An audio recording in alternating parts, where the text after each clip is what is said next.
বাংলাদেশের ব্যাটসম্যানরা ধারাবাহিক না।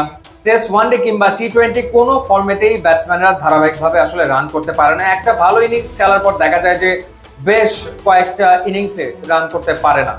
তো এই ব্যাটিং সমস্যার কারণে ওয়ানডে টেস্ট কিংবা টি-20 কোনো ফরম্যাটেই বাংলাদেশ আশানুরূপ সাফল্যটা দেখাতে পারছে না এবং এই সমস্যাটা দীর্ঘদিনের। এবং এই সমস্যা থেকে বেরিয়ে আসার জন্য কিন্তু 2024 সালে ওয়েস্ট ইন্ডিজ ট্যুরে নিয়োগ দেওয়া হয় মোহাম্মদ সালাউদ্দিনকে বাংলাদেশ দলের সিনিয়র সহকারী কোচ হিসেবে, এবং তিনি আসলে বাংলাদেশ দলের ব্যাটসম্যানদের ব্যাটিং এর দেখভাল করছিলেন, কিন্তু তারপরেও খুব একটা উন্নতি আসলে চোখে পড়েনি। এবার বিসিবি যেটা পরিকল্পনা করেছে, একজন বিদেশি কোচকে তারা আসলে নিয়োগ দিতে যাচ্ছে এবং যার নামটা শোনা যাচ্ছে সেই নামটা হলো জুলিয়ান উড, একজন সাবেক ইংলিশ ক্রিকেটার, পরবর্তী সময় যিনি আসলে কোচিং পেশায় নাম লিখিয়েছেন, এবং তাকে টি-20 ওয়ার্ল্ড কাপকে সামনে রেখে নিয়োগ দেওয়া হবে পাওয়ার হিটিং কোচ হিসেবে। তাকে পাওয়ার হিটিং কোচ হিসেবে নিয়োগ দিলেও মূলত তিনি আসলে ব্যাটিং কোচই হবেন, এবং তার সাথে যদি আলোচনা ঠিকঠাক মতো হয়, বনিবনা ঠিকঠাক মতো হয়, তাহলে তিনি আসলে 3টা ফরম্যাটে ব্যাটসম্যানদের ব্যাটিং নিয়ে কাজ করবেন, এমনটাই আসলে জানা যাচ্ছে।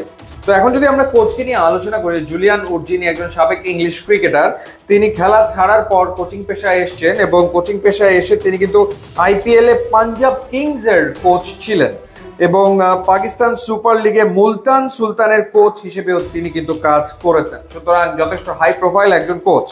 এরপর তিনি মে মাসে থামি টাউন ক্রিকেট ক্লাবে যোগ দেন এবং সেখানকার আন্ডার 15 এবং আন্ডার 18 ছেলেদের এবং মেয়েদের দলের দায়িত্ব নেন।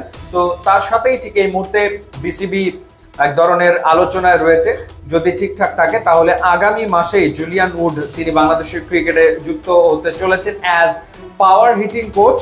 যেহেতু পরপর দুটো বড় টুর্নামেন্ট টি-20 ফরম্যাটে, অর্থাৎ এশিয়ান কাপ যেটা হবে সেপ্টেম্বরে, এবং তারপর রয়েছে টি-20 ওয়ার্ল্ড কাপ, তো মূলত তিনি কাজটা শুরু করবেন টি-20 দলের ব্যাটারদের নিয়ে পাওয়ার হিটিং কোচ হিসেবে। এবং এখানে যদি তিনি সাফল্য দেখাতে পারেন তাহলে তার সাথে আসলে লম্বা সময়ের চুক্তি বিসিবি করতে চায়। সেই ক্ষেত্রে পরবর্তী ওয়ানডে ওয়ার্ল্ড কাপ পর্যন্ত তার চুক্তির মেয়াদ বাড়ানোর হয়তো সিদ্ধান্ত নেবে বিসিবি, এবং একই সাথে টেস্ট দলের ব্যাটারদের ব্যাটিং নিয়েও তিনি কাজ করবেন। কিন্তু পুরোটাই নির্ভর করছে আসলে দুই পক্ষের আলোচনা সাপেক্ষে, কারণ এই মুহূর্তে ইন্টারন্যাশনাল হাই প্রোফাইল কোচরা ভেরি এক্সপেন্সিভ, তাদেরকে আসলে অনেক টাকা অনেক সুযোগ সুবিধা দিতে হয়। তো রাজি যদি হন জুলিয়ান উড, তাহলে আগামী মাসেই তিনি আসলে বিসিবির নিয়োগ পেতে যাচ্ছেন। ইউটিউব এবং ইনস্টাগ্রাম লিঙ্ক দেওয়া আছে, আপনারা যোগ দিলে খুবই খুশি হব। And thanks for watching.